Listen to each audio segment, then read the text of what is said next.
संसद का पूरा आंकड़ा बदलने वाला है। नए चुनावों का ऐलान क्यों हुआ है, आज आपको यह जानना है। और कैसे 25 पर विपक्ष का कब्जा है।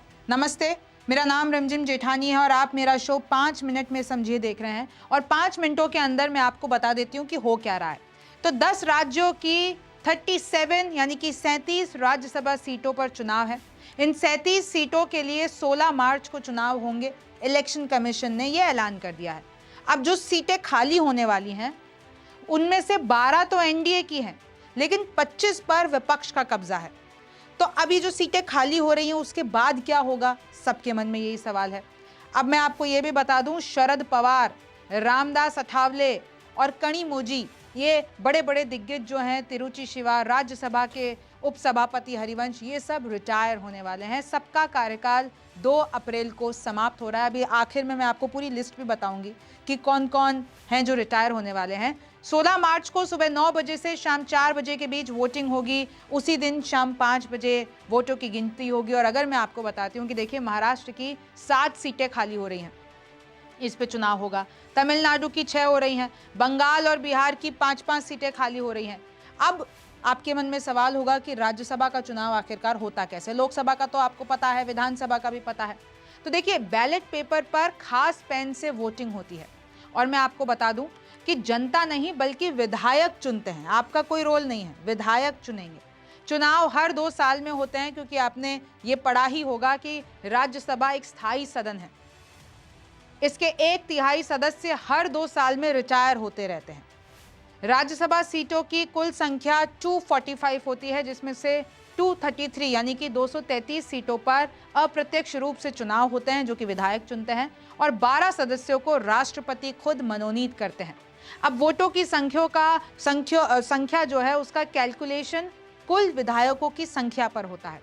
राज्यसभा सीटों की संख्या के आधार पर और उस टाइम पे जो कैलकुलेशन बनता है उस हिसाब से पता पड़ता है कि भाई कौन जीतने वाला है। इसमें एक विधायक की वोट की वैल्यू 100 होती है और फिर फॉर्मूला अप्लाई किया जाता है। महाराष्ट्र विधानसभा का एक एग्जाम्पल देती हूँ। महाराष्ट्र विधानसभा में कुल 288 विधायक हैं। अब जो खाली सीटें हो रही हैं वो 7 हो रही हैं। और अगर एक विधायक के वोट की वैल्यू 100 है तो मतलब एक राज्यसभा सीट जीतने के लिए महाराष्ट्र में कम से कम भी 36 विधायकों की जरूरत है। तो इसी तरीके से कैलकुलेशन होता है। अब मैं आपको बता देती हूँ कि कौन कौन दिग्गज हैं जिनका कार्यकाल यानी कि जिनका टर्म खत्म हो रहा है राज्यसभा से।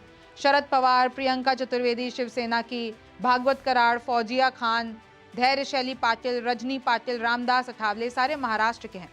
अब मैं आपको राज्य वाइज बताती हूँ। अगर आप उड़ीसा में देखते हैं तो बीजेडी के 4 हैं ये, और ये 4 की सीटें खाली हो रही है 2 अप्रैल को। फिर तमिलनाडु की देखिए कि कैसे 2 डीएमके के हैं, एक एआईएडीएमके, फिर डीएमके, और किस तरीके से इन सब की सीटें तमिलनाडु में खाली हो रही हैं 2 अप्रैल को। फिर बंगाल की बात करते हैं तो टीएमसी और सीपीआईएम यानी कि साकेत गोखले, आप जानते होंगे कैसे मौसम नूर, सुब्रत बख्शी, इन सब की 2 अप्रैल को, यहाँ पे 5 जनवरी से खाली हैं 2 सीटें बंगाल में। अगर हम बात करते हैं असम की, तो असम में भी 2 भाजपा की, एक असम जातीय परिषद की, इन सब की सीटें खाली हो रही हैं।